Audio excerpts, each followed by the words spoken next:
ରୋପण। चिकिटी बिजु युवा बाहिनी और के नुआगाँ थाना आम पुलिस समितिर मिलित आनुकूल्य रे चिकिटीगढ़ ठारे विभिन्न किसमर चारा रोपण कार्यक्रम अनुष्ठित हो जाइछि।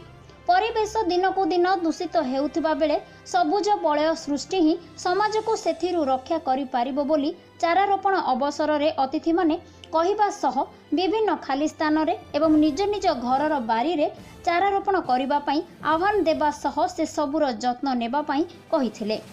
एही अवसर रे के नुआगाँ थाना अधिकारी सुजित कुमार नायक जोग देई विभिन्न किसमर चारा रोपणर शुभारंभ करथिले।